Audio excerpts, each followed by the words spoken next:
From the news headquarters of the Chicago Sun-Times, welcome to this preview of the upcoming Women's March in Chicago. I'm Lynn Sweet, and last year, the day after the inauguration of President Donald Trump, to everyone's amazement, hundreds of thousands of women gathered in Chicago, in Washington, D.C., and cities across the nation. It was a gathering of women in numbers that few had ever predicted would have taken place at the time. And now, in just a few days, we are having the second year of the march, Saturday in Chicago. The question is, will it repeat the more than 200,000 people that came the first time? But in its essence, in this second year, it's essentially a political march. In fact, it's called the March to the Polls. So joining me today are two women who know a lot about politics. And because we want to make sure we have all viewpoints, we have Democrat Anna Valencia, who is the city clerk of Chicago, but has worked in many, many campaigns. We have Republican Lori Montana, who is head of women's outreach for Governor Rauner, and she also is a veteran of campaign. So between the two of you, Lori and Anna, you know a lot about how campaigns are run, from scheduling to fundraising to dealing with the issues. So let me just ask Lori first. Sure. This is a march that, because it's in Chicago, is inherently Democratic in nature. I think, from what I know, that there aren't going to be a lot of Republican women coming. So tell me, as you look at this kind of phenomenon that has come in the last year, what are your thoughts as we head into this march in just a few days? Well, I'm not sure at all that there aren't going to be a lot of Republican and independent women marching, because a march to the polls is really for all of us.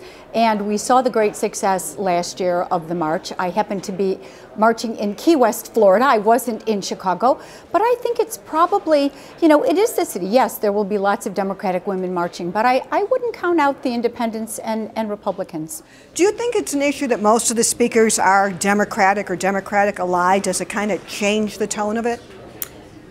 We'll have to see. I'm not sure about that. I wish perhaps there were some speakers that were from my team, I guess, so to speak, but that's okay. I think if it's a march for the polls, women are interested in everything. Republican women and Democratic and independent women are all interested in the issues that we're pursuing in this march and a march to the polls. We want everybody to come out and vote. Our folks, as well as those that Anna's here representing. So Anna, do you see this as in a sense of a Democratic phenomenon that was spawned by the election of Donald Trump, that you know this is a Democratic issue, the people who are disappointed in the defeat of Hillary Clinton, but tell me, in your analysis, are these new Democrats? Are these people that are newly involved? What do you see as you've observed from last year to this year? Certainly. So I definitely see this as a response to Donald Trump. I see that there is a lot of women who saw him make comments, and still to this day to make comments about women that were wildly inappropriate. And I think what has spawned this march and this phenomenon are women coming out to say, you know, maybe I should have been more involved last year when we were looking at Hillary winning, or Hillary losing last year. Maybe I should speak up more. And this whole empowerment, you see now the Me Too campaign. And I think that's also come out of this movement. And so I do believe it's women that aren't just Democrats. You said independent, Republican women. I think it's women from every socioeconomic as well, which makes it very exciting. From our hotel workers who have said enough is enough with sexual harassment in the hotel industry, to Ford plant workers on the southeast side of Chicago who are tired of being sexually assaulted and sexually harassed at work, to Springfield. And so you see a lot of women standing up and saying, I'm here, I want to be seen, and I want to be valued. Well, actually, this is an important point. I'm glad you brought it up. So people should know this march is happening not just in the wake of the election of Donald Trump, but in this emergence of the Me Too movement, this movement born out of these stunning revelations of sexual harassment. And this, Lori, seems something that does transcend party, because women who suffer harassment could be of any ideology, come from any part of the country or the state of Illinois. So tell me how you think this, what's the political angle on the rise of Me Too? Well, I think that this election a year ago probably did trigger thinking in a lot of women who said the very same thing Anna said. We'd like to be more involved. We should have made our voices heard. But there are things, there are inequities in pay still. There's inequities in the number of women who run corporate boards and corporations. There, I think in Illinois, we have some wonderful women elected officials, but I think percentage-wise, we probably would like to have. Don't get me started. Okay, everyone knows I've been around a long time covering politics. Okay, no female governor. One. There's a Republican primary woman running for governor. Right. Okay, so maybe Jean Ives, who is running against Governor Rauner. But just think, for all the times the three of us have been around, there has been, now we have 2 senators from Illinois, finally, United States senators. No woman has been a leader in the top, has been Speaker of the House or the Senate leader in the Senate of either party. Okay, this is a wrap on both parties because through the decades that we cover, there's certainly been times where both Republicans and Democrats could have done it. We have, one Attorney General, female, Treasurer, 1 or 2, Comptroller. I don't think we've had a female Secretary of State. Isn't it still appalling that in the state that was created in 1818, we don't even, they say that women make progress when it's not just a first, there's a second. But since we've pivoted to this, what the heck is going on here? Well, I think one thing, and I think this is something that's important to Governor Rauner, is term limits. I think there haven't been a lot of opportunities for women to have these positions. You mentioned Secretary of State, and I happen to be a big fan of Jessie White, but it's been a long time. Our leaders tend to stay for a very long time, and I think that's why one of Bruce Rauner's priorities in being reelected next time, he wants to continue. Term limits, I think, would open the doors for there to be an opportunity for more women. Well, okay, and I know that's big.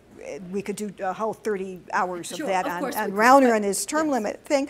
But why is it so hard, Anna, especially in a city of Democrats, okay, where you have all these organizations from labor unions to, you have so much more of an infrastructure that you think could spawn candidacies. What's the problem? Well, there's a lot of issues, I think. We just have to be given the opportunity as well.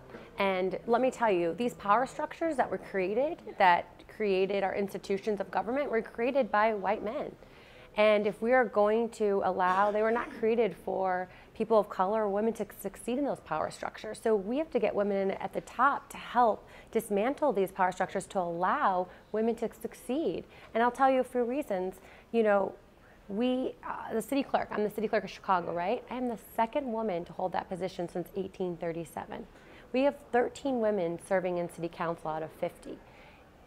Look, Cook County State's Attorney Kim Fox, the first Black woman elected to state's attorney. These things, women at leadership roles bring their lived experiences, their whole self, and these perspectives to our policies that help better serve our communities. And so that is the one issue, is that we will not see progress until more women are at the table. But the hindrance of that is a lot with policies aren't made for women to succeed even in law firms as partners, because if we choose to have children, we're doing a lot of that, paid maternity, paid paternity leave, paid sick leave, a lot of these hindrances that are real problems. Well, there is a point that when you have more women, policies are different. But I want to dig back into the politics of the march, since that's why we're here.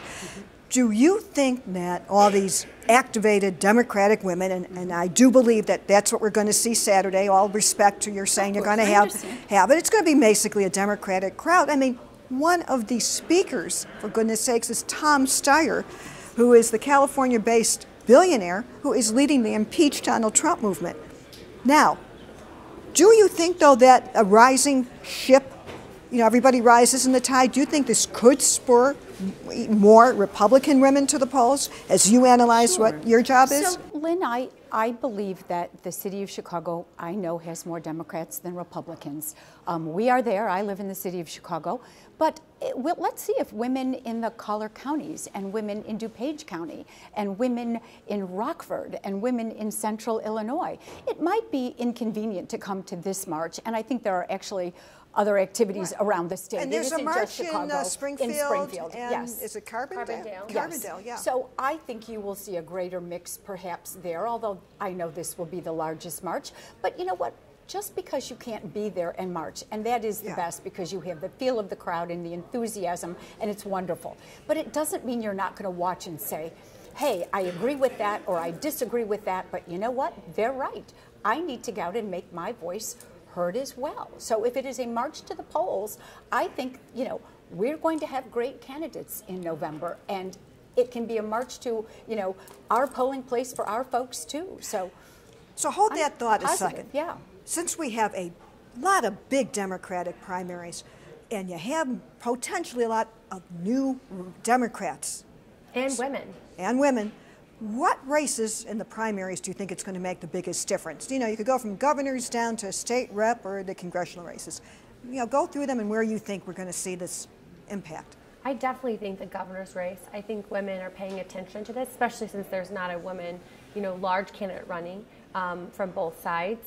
And I think you'll see that. I think also the local races. Because so which ones do you think would be the... I think the state rep, state house, there's 30 seats there across the state. If take my hometown, Granite City in Madison County, there are 2 women running there for State Senator Haynes and State Rep Beiser. Both are women running. And so I think that you're seeing a lot more women recruited and to run because, look, put the partisan politics aside. As women, we're looking for good paying jobs and a way to the middle class and upper class and to be in the C-suites. We're looking for education for our children, and we want health care access for our parents and for ourselves. So just recently, I covered the endorsement of Jan Schakowsky and Luis Gutierrez, Illinois Democrats in Congress. They did something very rare, and they split with the sitting incumbent, Congressman Dan Lipinski.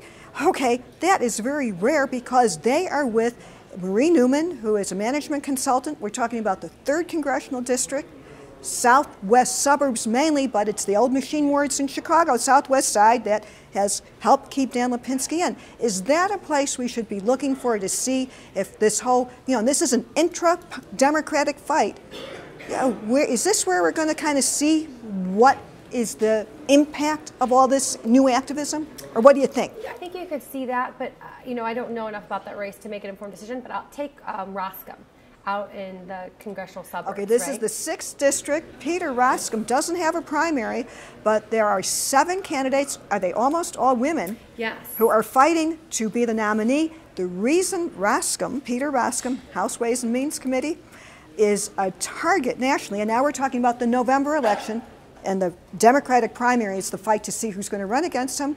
It's because that 6th district in the western suburbs was won by Hillary Clinton in the 2016 election, even though usually it's real Republican turf. So I'll be interested in your analysis of the 6th after Anna finishes hers. So take that race, and you know, one of Kelly Mazeski, who I am supporting in that race, she has a breast cancer survivor. She's had a child with health care issues, and she decided to run because he did not vote for the Appeal Affordable Care Act, was saying. And then you have issues with the Dreamers and all these different issues that I think the suburbs have been changing. I think people have been moving more out to the collar counties, and these are issues that are more starting to be bipartisan.